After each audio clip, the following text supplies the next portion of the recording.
कभी कभी कोई एक इंसान, बस एक ही इंसान, हमारे दिल और दिमाग में इस तरह घर कर जाता है जैसे हर ख्याल की जड़ वही हो। सुबह उठो तो उसी की याद, रात को सो तो वही चेहरे की परछाई।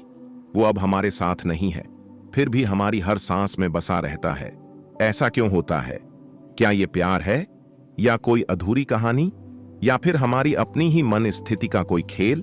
इस वीडियो में हम समझेंगे आखिर क्यों कोई एक इंसान बार बार हमारे दिमाग में आता है, क्यों हम उसे भुला नहीं पाते और कैसे इससे बाहर निकला जा सकता है। भाग 1। जब एक इंसान दिल में नहीं, दिमाग में बस जाए। कभी कभी ऐसा क्यों होता है कि हमारी जिंदगी में सैकड़ों लोग आते हैं, जाते हैं, मगर कोई एक इंसान, बस एक ही इंसान, हर वक्त हमारे दिमाग में बना रहता है।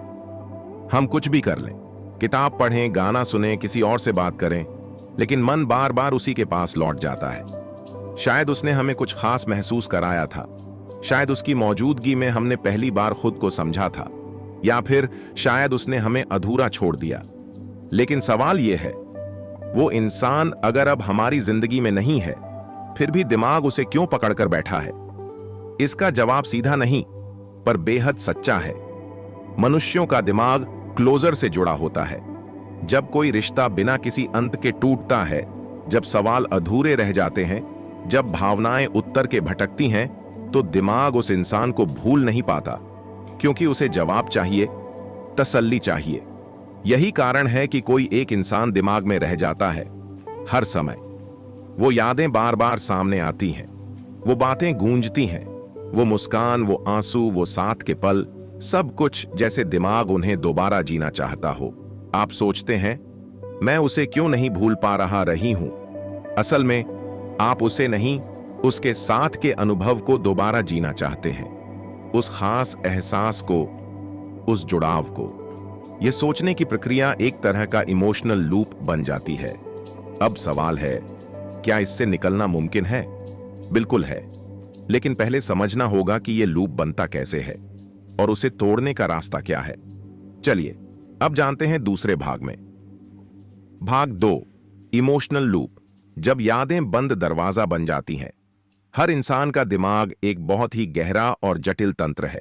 जब कोई व्यक्ति हमारे जीवन में एक खास भूमिका निभाता है, भावनात्मक, मानसिक या शारीरिक रूप से, तो उसका प्रभाव सीधे हमारे न्यूरल नेटवर्क में दर्ज हो जाता है।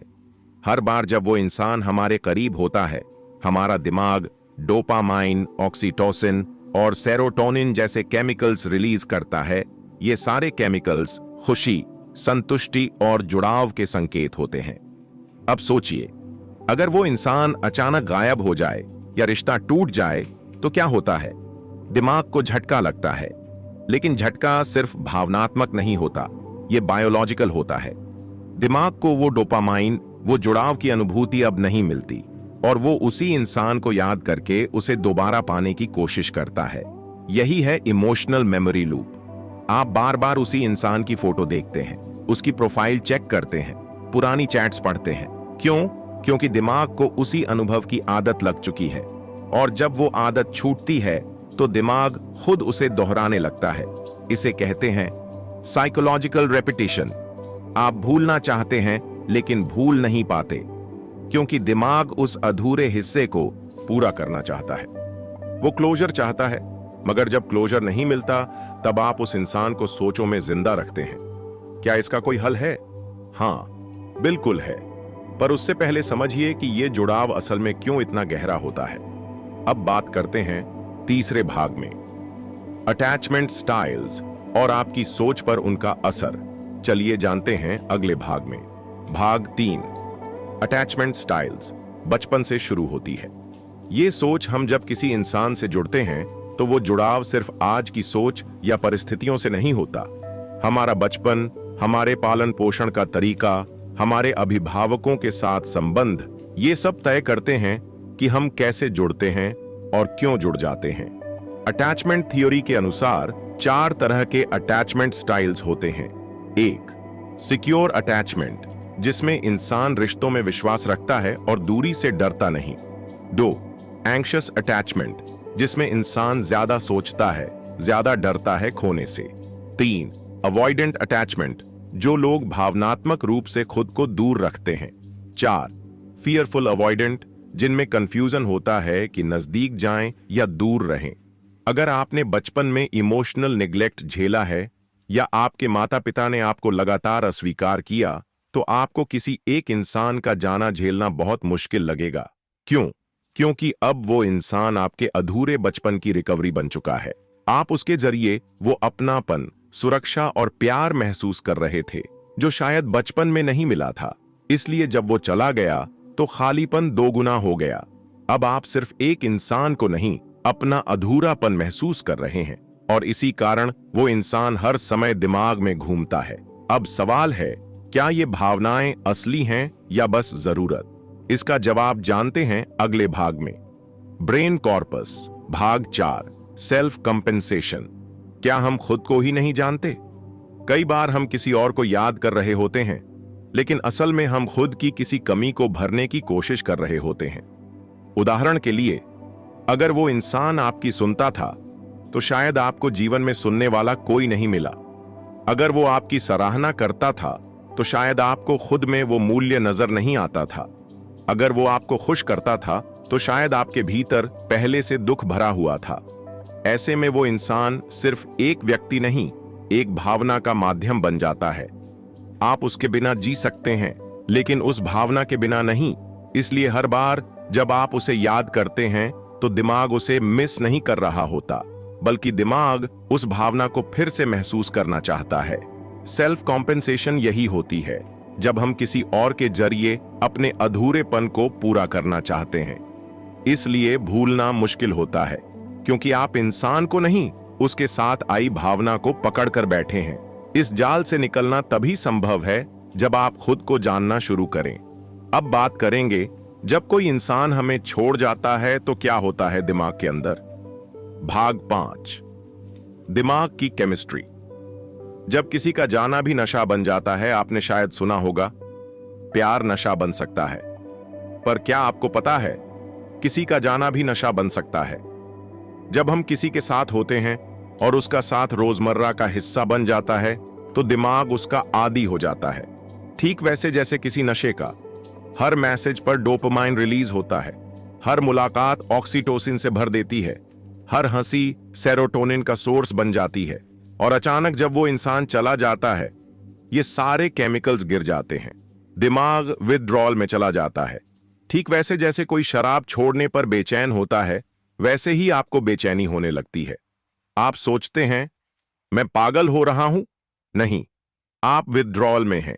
दिमाग उसी इंसान को दोबारा लाने की कोशिश करता है, क्योंकि वो जानता है कि उसी इंसान के साथ उसे वो केमिकल्स मिलते थे जो अब नहीं मिल रहे। इसीलिए आप उसे भूल नहीं पाते। पर क्या इस विथड्रॉवल से बाहर निकला जा सकता है? बिल्कुल। अब अगले भाग में जानिए, कैसे करें दिमाग की इस आदत को रीसेट। भाग 6, दिमाग को रीसेट करने की प्रक्रिया। अनलर्न करके हील करना। दिमाग को ट्रेन किया जा सकता है और दिमाग को अनलर्न भी किया जा सकता है। जिस तरह से दिमाग ने उस इंसान से जुड़ी आदतें और भावनाएं सीखी थीं, उसी तरह से उन्हें धीरे धीरे हटाया भी जा सकता है। इसके लिए कुछ बेहद असरदार कदम हैं। 1, नो कॉन्टैक्ट रूल। आप बार बार उस इंसान की प्रोफाइल देखते हैं, उससे बात करने का मन होता है, तो सबसे पहले उस ट्रिगर को बंद कीजिए। नो कॉन्टैक्ट सिर्फ संपर्क न करने का नियम नहीं है, यह मेंटल डिटॉक्स की शुरुआत है। 2, रिप्लेस द रूटीन। उस इंसान के साथ जो आदतें जुड़ी थीं, जैसे सुबह पहला मैसेज, रात की बात, उन्हें किसी नए रूटीन से बदलिए। जैसे सुबह अफर्मेशन पढ़िए, रात को ग्रेटिट्यूड लिखिए। Right it out. अपनी सारी भावनाओं को एक डायरी में लिखिए, नाम के बिना। इससे वो भावना बाहर आएगी और अंदर जहर बनकर नहीं बैठेगी। 4, एक्सेप्टेंस नॉट सप्रेशन। आपको उसे भूलना नहीं है, आपको उसे स्वीकार करना है। स्वीकार कि वो एक हिस्सा था आपकी जिंदगी का, मगर अब नहीं है। जब आप बार बार इन स्टेप्स को अपनाते हैं तो दिमाग उस इंसान की डिपेंडेंसी से बाहर निकलना शुरू करता है। लेकिन इस हीलिंग में सबसे बड़ा रोल किसका है? आपका। और खुद को हील करने की शक्ति कैसे जगती है, जानिए अगले भाग में।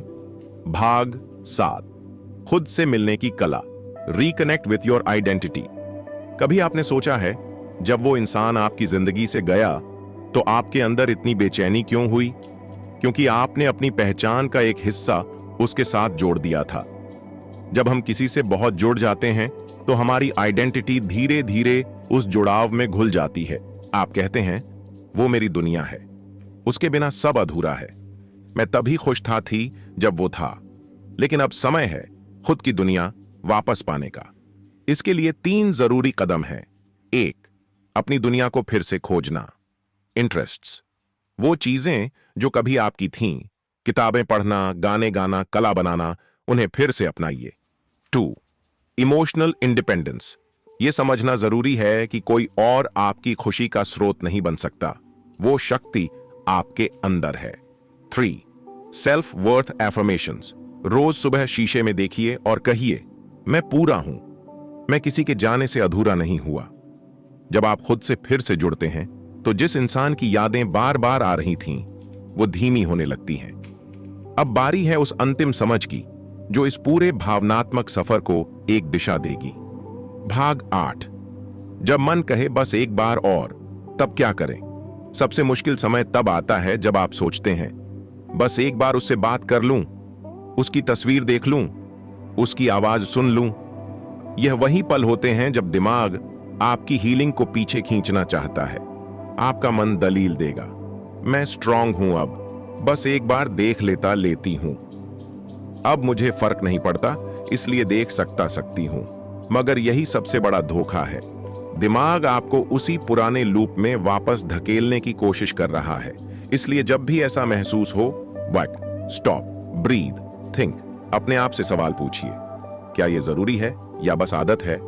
2, डिस्ट्रैक्शन थेरेपी, उसी पल कोई दूसरा काम शुरू करिए, जैसे दौड़ना, नहाना, कोई किताब पढ़ना या किसी दोस्त से बात करना। 3, विजुअलाइजेशन, अपनी आंखें बंद कीजिए और खुद को उस इंसान से मुक्त कल्पना कीजिए, एक खुले मैदान में हवा में सांस लेते हुए, आजाद। जब आप इस बस एक बार के धोखे को बार बार जीतते हैं, तब आप सच में खुद को पा लेते हैं। अब अंतिम 2 भागों में हम जानेंगे कैसे उस इंसान को याद करते हुए भी आगे बढ़ा जाए और कैसे बनाए रखें अपनी मेंटल फ्रीडम जीवन भर। भाग 9, याद तो आएगी, लेकिन अब तुम ताकत बन गए हो, कमजोरी नहीं। सच तो यह है, कोई भी इंसान जिसने हमारे दिल को छुआ है, वो पूरी तरह कभी नहीं जाता। उसकी कुछ यादें, कुछ बातें, कुछ अंदाजा हमेशा हमारे साथ रहते हैं। लेकिन फर्क ये है, पहले वो यादें हमें तोड़ती थीं, अब वो यादें हमें ताकत देती हैं। याद रखना, भूलना कभी समाधान नहीं होता, मुक्त होना समाधान होता है। और जब आप मुक्त हो जाते हैं, आप उसी इंसान को सोच सकते हैं बिना टूटे, आप उसकी फोटो देख सकते हैं बिना खोए, आप उसके नाम पर मुस्कुरा सकते हैं बिना रोए। क्यों?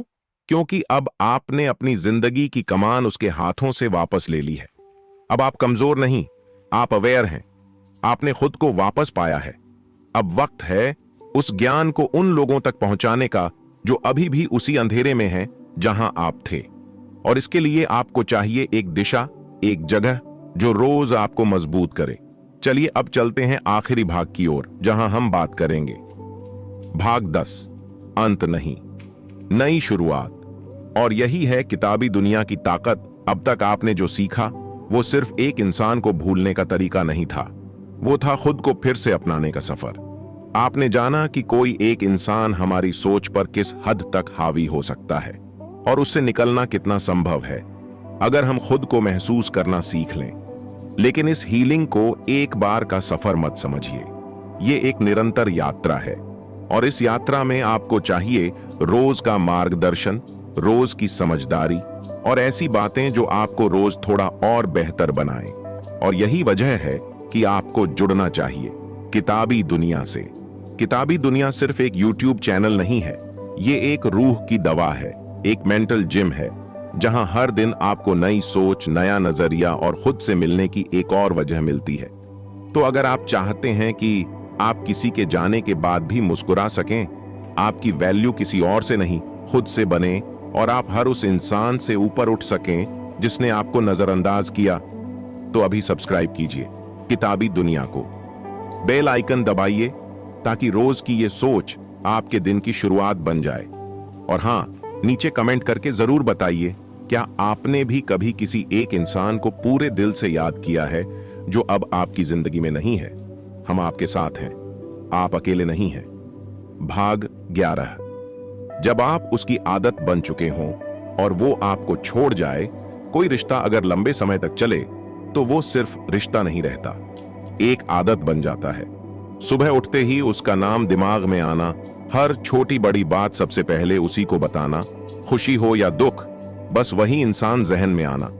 और जब वो इंसान आपकी जिंदगी से चला जाता है तो सिर्फ इंसान नहीं जाता, आपका रूटीन बदल जाता है, आपकी सोच बदल जाती है, आपका चयन, आपकी नींद, आपकी भूख तक बदल जाती है।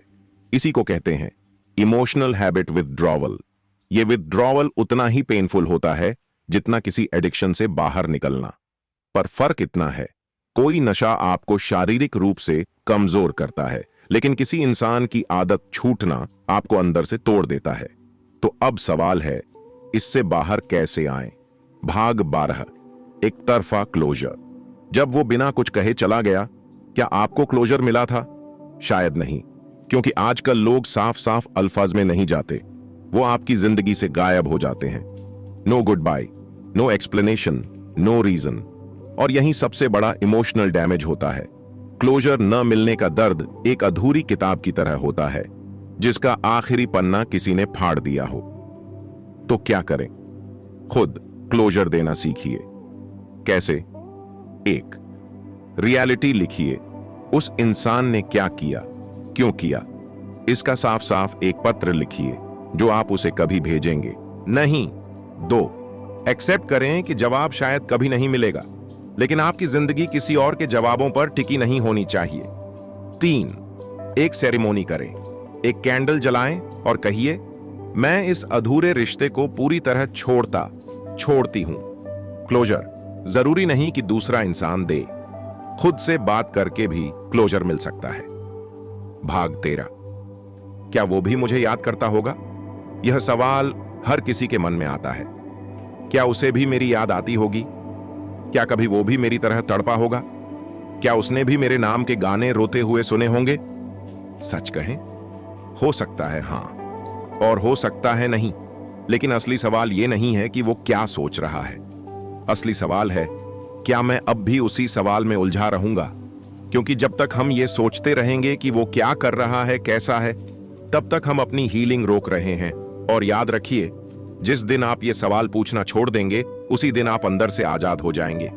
भाग 14। जब वो वापस लौटना चाहे तब क्या करें? महीनों बाद एक मैसेज आता है, हाय, बस यूं ही याद आ गए, या तुम कैसे हो? अब आप स्ट्रांग हो चुके हैं, आपने खुद को हील किया है, आप फिर से चलना सीख चुके हैं। लेकिन उस एक मैसेज से सब कुछ फिर से हिलने लगता है।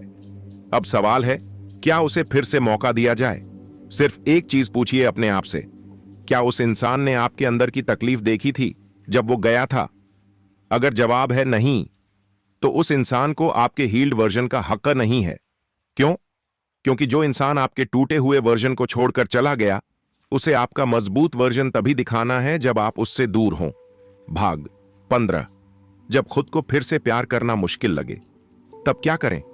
कई बार जब कोई हमें छोड़ देता है, हम खुद को ही नफरत करने लगते हैं। मेरे में ही कुछ कमी होगी, मैं ही अच्छा नहीं था, शायद मैं प्यार के लायक नहीं। रुकिए, आपसे कोई अगर चला गया तो इसका मतलब यह नहीं कि आप कमजोर थे। उसका जाना उसकी ताकत नहीं थी, आपकी अनदेखी थी। अब वक्त है खुद से मिलने का। कुछ आसान सेल्फ लव स्टेप्स। 1, रोज खुद को गले लगाइए। सच में मिरर के सामने जाइए और कहिए, मैं तुझसे प्यार करता हूं। 2, अपने आप के लिए छोटी छोटी चीजें कीजिए। अपने लिए चाय बनाइए, घूमिए, खुद को ट्रीट दीजिए। 3, जैसे आप अपने दोस्त को सलाह देते वैसा खुद से बात कीजिए। और सबसे जरूरी, खुद को माफ कर दीजिए। अगर इस वीडियो ने आपके मन को छुआ हो, अगर आपने कभी किसी को दिल से चाहा है और वो इंसान अब भी आपके ख्यालों में रहता है, तो नीचे कमेंट करके जरूर बताइए, क्या आप भी इस दौर से गुजरे हैं? और हां, इसी तरह के गहरे, सच्चे और आपकी जिंदगी को बदल देने वाले विषयों के लिए जरूर सब्सक्राइब कीजिए